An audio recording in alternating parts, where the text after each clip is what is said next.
Nós estamos aqui na Assembleia Legislativa, no gabinete do deputado estadual, Dr. Romualdo.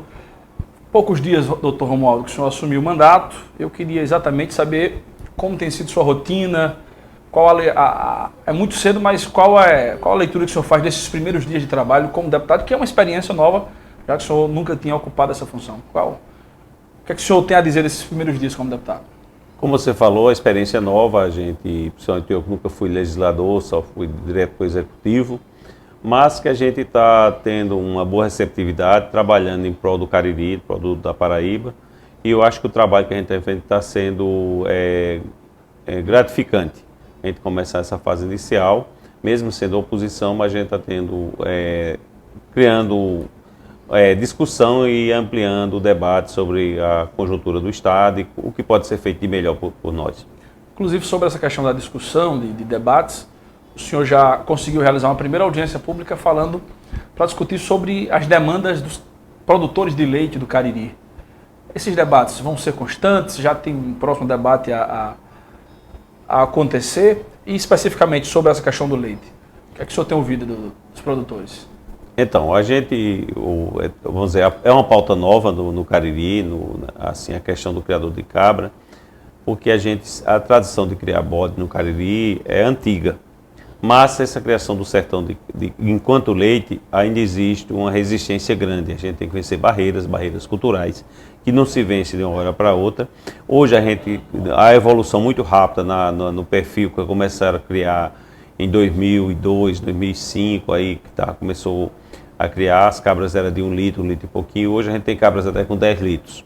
Então houve uma evolução, se a gente for pegar em termos de criação de leite de vaca, a evolução foi muito rápida. Hoje a gente tem uma produtividade alta, que temos algumas coisas para discutir, entre elas, por exemplo, o sistema de pagamento, tem uma uniformidade. Eu estive olhando ali, o Empaé passou 16 municípios do Cariri Ocidental, produziu 3 milhões e 850 mil litros aproximadamente, e deu um rendimento de 10 milhões e 445 mil. Dividido por 840 criadores, deu uma renda média de R$ 1.070 só por mês para cada criador. Então é uma prova concreta que é uma população de baixa renda que usufrui disso, pessoas que dão um meio de criar uma perspectiva nova. Então a gente tem que discutir um calendário de pagamento, que a gente discutiu, a queixa principal deles é essa, se der, aumentar o sistema de cota, porque hoje a cota ainda está baixa, a gente aumentar um pouquinho, para deixar que as pessoas respirem e sonhem mais. A gente tem um criador lá da Prata, que é um exemplo de criador que tem cabras aí de 6, 8 litros de leite. Ele falou o seguinte, que ele não cria a cabra que cria ele, porque todo o sustento dele vem das cabras, e ele tem uma coisa minúscula, ele tem na outra região que se chama tarefa, que seria uma tarefa de terra onde ele cria essas cabras, ou seja, 2.500 metros quadrados. E ele tem cabras de alta produção, ele vive até de venda até reprodutores, vende cabras, filhotes dessas cabras de alta qualidade. Então a gente houve uma evolução muito rápida. Agora a gente ainda tem um bloqueio cultural, que é o aceitar o consumo local. E esse consumo a gente está batendo para melhorar. A questão que foi ventilada pelo governo do estado, a ideia da indústria de leite de cabra, a gente discutiu isso para ver qual era o melhor ponto, onde seria, e que eles fossem protagonistas nisso, de escolher onde eles querem, o que for mais viável para essa região e para eles, produtores, para onde pôr essa fábrica. Então seria uma etapa para a gente expandir, porque se a gente expandir a produção, hoje a gente não tem consumo. Eu só citei um exemplo, foi feito um abatedouro em Monteiro, mas não foi feito um estudo prévio qual era o volume de animais que tinha. E o exemplo que eu tenho próximo é um rapaz que vende até para o Bar do Cuscuz, chamado Samuel, ele é de Serra Branca, ele tem um abatedouro que abate 140 animais por semana. E a metade desses animais, por ser animais padronizados, que ele tem em torno de 15 quilos, ele compra fora. Porque o mercado local... Não vem da Paraíba. Não vem da Paraíba. Vem até do interior do Pernambuco, de Urucuri, essas regiões, ele compra a metade desse rebanho, ele vem de fora. Porque ele não consegue, da região em si, dar suplemento. Imagine um rebanho de 300, para bater 300 animais. A cabra tem uma vantagem. A gente tem um mercado consumidor que é diferente do bode. Porque o bode abatido já se foi, tem que ser outro. A cabra não, ela vai ficar produzindo, então se o cara adiciona uma cabra, ela, por exemplo, é uma cabra de 5 litros, 5 litros de leite vai ser adicionado continuamente aí, pelo menos aí 8, 9 meses por ano. Então, essa é a diferença básica. Aí, ao contrário do bode, que a gente tem uma concorrência local muito grande do consumo, por exemplo, você vai para a Feira de Sumé, as pessoas vão lá e, por exemplo, você chega às 6 horas da manhã, a metade dos caprinos mais já foram vendidos, porque outras pessoas de outras regiões vão lá buscar.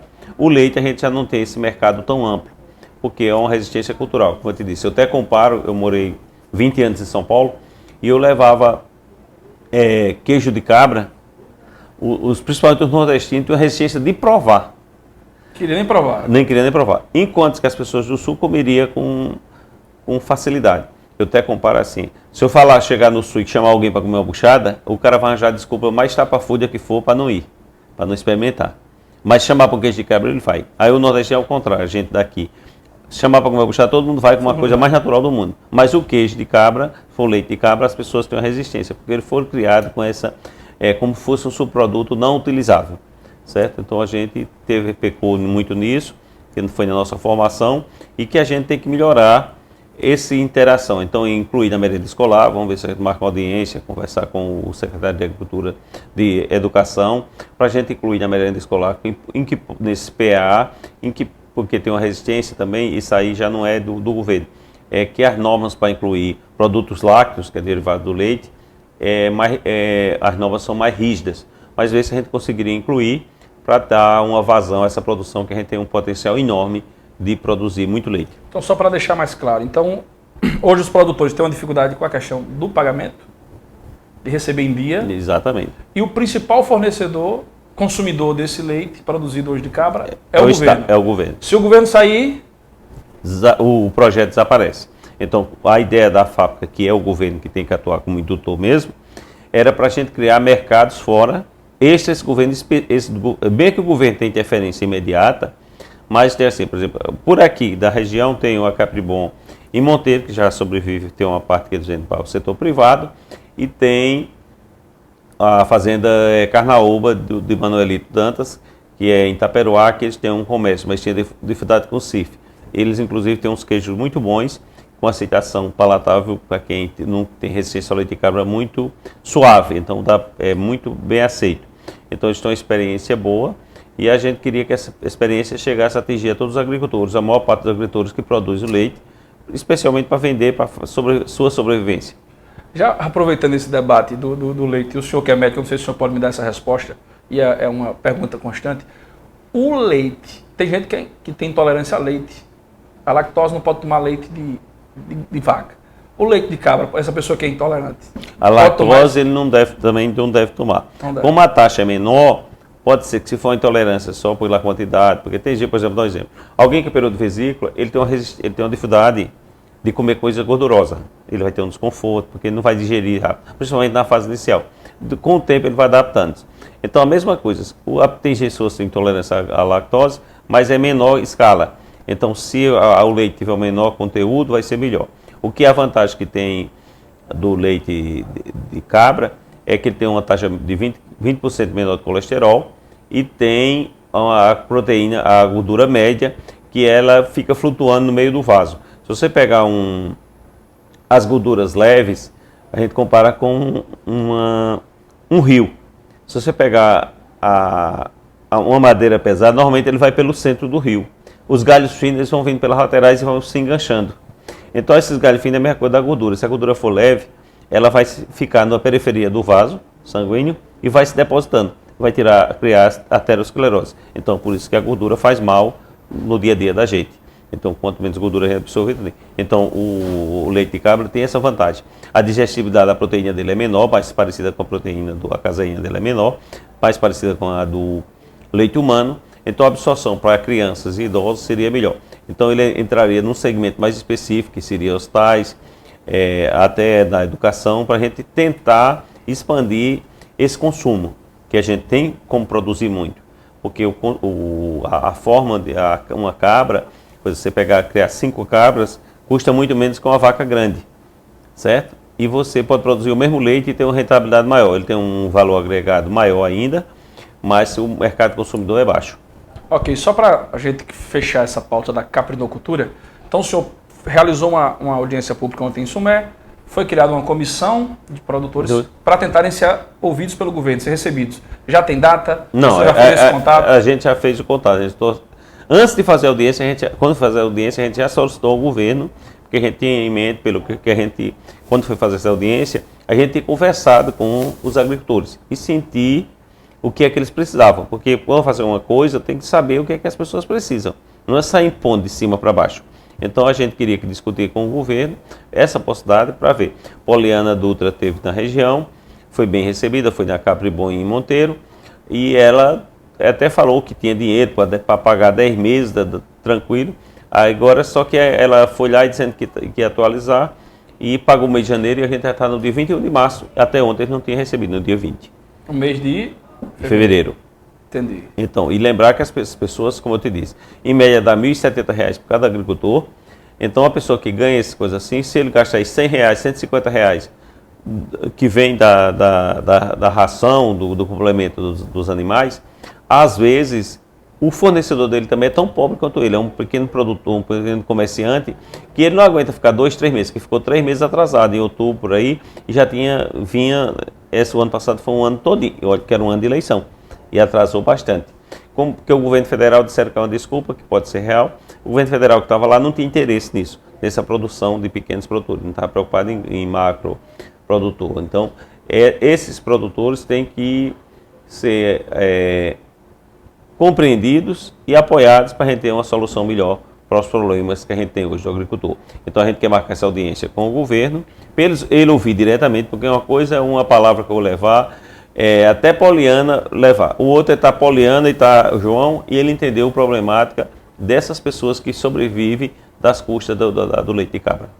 Ok. Pulando a pauta, política, deputado, como é que tem sido o seu posicionamento aqui na casa? O senhor é um deputado de oposição, mas o senhor tem votado alguns projetos com o governo ou radicalmente? Não. Como é que tem sido esse posicionamento? Não, a gente atua de acordo com a necessidade das pessoas. Por exemplo, ele hoje, por exemplo, teve uma pauta de admissibilidade da Secretaria de Meio Ambiente. Então, isso é uma coisa que interessa para todo mundo, porque principalmente eu sou ambientalista. Então, saber onde eu vou me pautar para conseguir o que eu desejo. Aí tem outro de ciência e tecnologia, também, porque a ciência e tecnologia quer fazer inovar e a gente melhorar a condições de vida das pessoas. Então, essas duas coisas têm que andar juntas. Então, eu não vou ser contra isso porque eu trabalho com a governabilidade, eu trabalho o que for de interesse do cidadão. Se o cidadão for interesse do cidadão e a gente trabalhar e der certo, ótimo. Se for contra alguma coisa que seja contra a sociedade, a gente vai ser contra sempre, porque às vezes o governo toma medidas, independente que já foi governo, que para a maioria das pessoas pode achar que não é interessante. E a gente está do lado do povo, então a gente vai vendo o que for mais interessante para a população, a gente vota. Se o governo botar pauta que é interessante da população, a gente vota. Se botar pauta que não é interessante da população, a gente vota contra. É isso que a gente vai apresentar. E argumentar as razões que não pode ser daquela forma. Ok.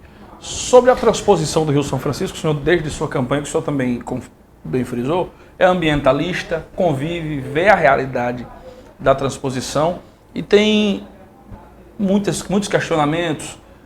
Qual a leitura que o senhor faz hoje da transposição nesse eixo leste do Cariri? Funciona bem? Não funciona bem? Os produtores têm direito a produzir? Do ponto de vista turístico, é possível explorar? Como é que o senhor tem visto isso? Como é que o senhor pensa em trazer esse tema para a Assembleia, para o governo, para discutir? Pronto, a gente tem que trazer na pauta ambiental, sustentabilidade, ver como a gente criar um termo, por exemplo, que usar plantas nativas, tudinho. Mas lembrar que a margem ali de Cabaceiras até perto de Monteiro, que é a nossa região, é a sua e a minha, é uma região que tem... Bruno, a terra fértil é a mata ciliar. Então, se a gente retirar isso aí, vai ficar difícil, porque as pessoas vão ver só o rio passar. Então, a gente tinha que criar essa mata ciliar que ela tivesse algum poder de ajudar economicamente as pessoas, sem ter esse direito de ele produzir. Então, seria uma forma. A outra é que isso a gente já está fazendo no Congo, tentar o quê? Criar áreas produtivas que a gente faça pequenas adutoras que afastem mais da transposição, que aí permite que se o governo chegar para pequenas propriedades e criar condições de fazer caixa da tarifa verde, energia solar, que possa fazer com que o produtor saia dessas margens, aí as coisas vão caminhar bem, porque o agricultor vai ser prestigiado, ele vai poder produzir e ao mesmo tempo a mata, o rio vai ser reconstituído. Eu tenho uma experiência porque a margem do rio, onde pega a minha propriedade, é uma das poucas margens do rio que é conservada.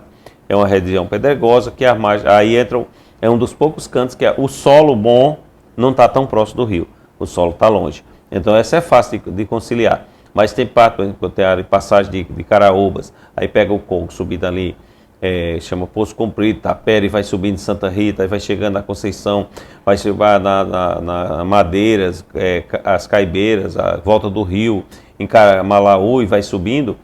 A margem do rio é que é bom. Então, se você tirar essa mata ciliar e fizer ela ao pé da letra, sem dar um caráter produtivo, vai inviabilizar a vida daquelas pessoas. Porque a margem do rio é boa e andou 50 metros já é pedra. Então é um trabalho para recuperar o solo, então é muito mais demorado e para quem não tem recurso, muito difícil de fazer. Então a gente tem que chegar a um consenso, dar um tempo e o governo entraria financiando essas pequenas adutoras, essas caixas, para distanciar essa plantação à margem do rio. O governo já tem algum trabalho nessa questão da mata ciliar? Não, ele fez, o governo do estado fez, mas estritamente a lei. Deu um monte de mudas para as pessoas saírem repondo a mata ciliar, mas que talvez não, que se repor mais larga um pouquinho, o produtor não tem que fazer. A gente agora saiu um projeto do próprio governo, a gente tentou botar todos do Congo, não conseguimos, mas outros municípios conseguiram muito menos, que o governo vai doar mudas de caju, e caju precoce, de alta qualidade, que chega, 1 hectare de caju chega a dar 400 kg de amêndoa, aí, acho que é em torno do 5º ano, que é quando ele começa a produzir efetivamente. Então, a gente espera que esse caju seja adequado, que a gente possa reconstituir essa mata ciliar exatamente com uma planta que possa trazer retorno econômico e reponha, assim, a mata ciliar de uma forma sustentável. Do ponto de vista turístico, deputado, nós vimos no Carnaval, as imagens são impressionantes para quem não conhece a região, e houve essa repercussão na mídia, inclusive, que a gente fez uma cobertura do Carnaval, as pessoas não sabiam do potencial da transposição.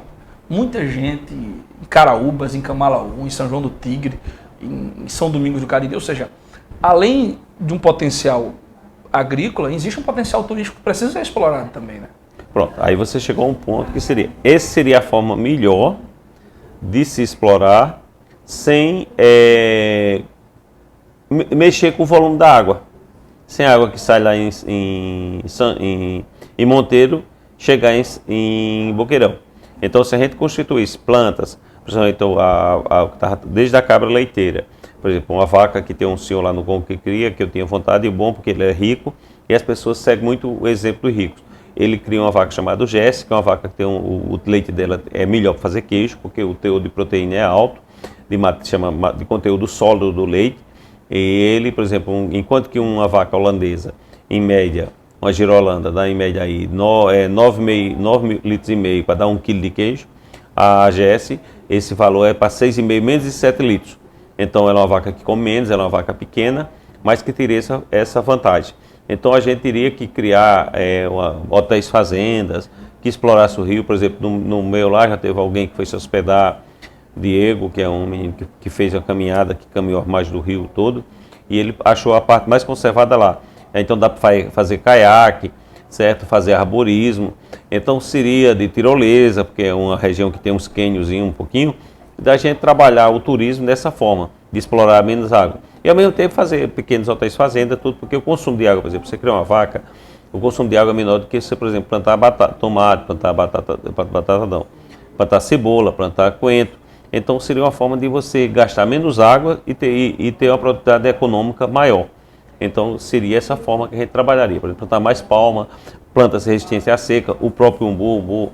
A gente também teve sexta-feira passada a gente foi acompanhar lá no assentamento de Mandacaru, no município de Sumé, uma colheita de umbu para vir para uma empresa de areia.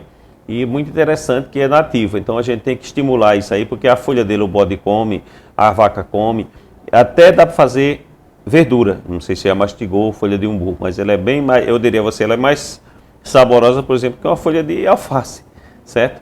Que seria nutritiva e as pessoas nisso envolvia toda a natureza, a preservação, com plantas que eram extremamente adaptadas ao semiárido e que seria essa parte, por exemplo, da mata ciliar também, que a gente constituía esse fator e levando ao turismo, a como colher o umbu, saber como é que é feito, a umbuzada, que é uma comida regional, tem uma menina lá no Congo que faz uma umbuzada maravilhosa.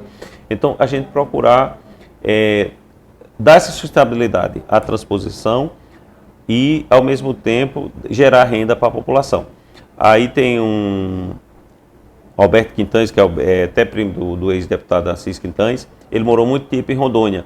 E lá tem muitas pequenas usinas hidrelétricas que chama fio d'água. A gente vai fazer estudo se essa transposição mudaria a forma de até dar mais sustentabilidade à transposição. As quedas d'água que vêm gerar energia, praticamente a energia que tirava lá para bombear para cá. Bombear, que é um porque o custo dele, ele bombeia só num canto, vários cantos, mas lembrar que são várias quedas, por exemplo, tem a saída d'água do açude de Poções, açude do São José, o açude de Camalaú. Aí embaixo, aí pegava ali na Santa Rita, na transição do com Sumé, tem uns cantos que daria para fazer. Lá, quando pega a minha propriedade para baixo, que é já no município de Caraúbas, o município de Caraúbas especificamente, são domingos, teria outras regiões que daria para fazer outras pequenas hidrelétricas, que talvez em si ela já gerasse energia que foi consumida lá em cima para produzir, para fazer gerar água. E isso levaria a ter uma continuidade maior na transposição. E outra época a gente vê aqui que esse ano é um ano que está dando umas chuvas até boas, mas estão sendo irregulares. Acho que o açude de Boqueirão, o Pitas Pessoa, tomou acho que 1 metro só de água. Então, como o São Francisco está com muita água, era a gente entrar em contato com o Ministério da Integração para ver se aumentava o bombeamento agora, para deixar uma situação tranquila aí de 40%, 45% do rio do açude de Boqueirão. Então, a partir daí, aí cairia de novo, porque aí vai tempo que vai cair a água de lá. E se chover e a gente chegar a 55%, 60%, 100%, melhor. Mas se não chegasse, a gente teria essa garantia da reposição da água do Boqueirão, independente das chuvas. Das chuvas, só para atualizar, das chuvas do Carnaval até a véspera de São José, o açude pegou 1,80 m, subiu em cima da lâmina de água. Mas vamos mudando a rota aqui, para mais um tema para a gente encerrar esse bate-papo. Política 2024. O senhor teve... Sua atuação é muito forte na região do Cariri, que foi a região que praticamente lhe elegeu. E o senhor tem a sua representatividade em vários municípios. Serra Branca, Sumé, que são os principais municípios, Congo, enfim. Como é que Romualdo vai se posicionar? Já tem nomes? O senhor vai apoiar esses nomes que lhe ajudaram? Vão apoiar esses nomes agora para a eleição? Como é que tem conversado com... Tem cantos que é bem claro, por exemplo. Caraúbas, Congo, Serra Branca, Cochichola, que Nelsinho nos apoiou, que é o prefeito, Congo, que é minha esposa e tem direito à reeleição, Caraúbas, Nerivan me apoiou. Essa cidade, Serra Branca, que o PT me apoiou em uma votação muito expressiva, a gente tem firmeza como vai ficar. Por exemplo, Camalaú, a gente não tem uma decisão, vai depender se algum dos que nos apoiaram for candidato, é uma história. Se não for, é outro, porque eu tenho apoio dos dois lados. Então, talvez, se for preciso, eu não me meto na política de governo. Eu vou tentar eleger os vereadores que nos apoiaram, que eram suplentes, que ganharam. Mesma coisa de Sumé. Hoje a gente não tem uma posição definida. A gente vai depender, por exemplo, se alguém que nos apoiou, a maioria que nos apoiou, decidir apoiar um candidato, a gente vai apoiar. Independente, pode ser uma pessoa que até não tem afinidade com ele, mas eu tenho que respeitar porque eles me deram esse apoio espontâneo. Então é um respeito que eu tenho que ter para as pessoas. A mesma coisa vale para São João do Tigre, vale para Zabelê, vale para Monteiro, Campina Grande, que a gente tem votação pequena, mas teve, São Domingo Cariri, Barra de São Miguel. Então a gente trabalha com quem, por exemplo, lá a gente teve, Barra de São Miguel entra o mesmo dilema, que teve muita gente da oposição que me apoiou e gente da situação. Se alguém da situação for candidato que nos apoiou, a gente apoia a situação. Se ele não for o candidato, a gente vai ver, se tiver outro do outro lado que nos apoiou, a gente apoia o outro lado. Agora vai depender de como vai ser esse jogo, porque eu não posso chegar e tomar uma decisão prévia sem consultando as bases. Eu tenho que consultar as bases. Eu não posso... vai dialogando, né? Vai dialogando com as pessoas. Em São José dos Cordeiros, do mesmo jeito, Livramento, a gente tem que trabalhar isso. Ok. Deputado, obrigado e boa sorte aí. Muito obrigado. Eu que agradeço, Bruno, pela a condição que você deu de nos dar esse espaço. e que a gente possa dialogar sempre. Eu gosto da forma que você conduz do Cariri, muitas informações que você transmite. Você tem uma facilidade muito grande de ser sucinto no assunto e dar vazão ao questionamento da população. Ok, obrigado. Continue seguindo o blog do Bruno Lira.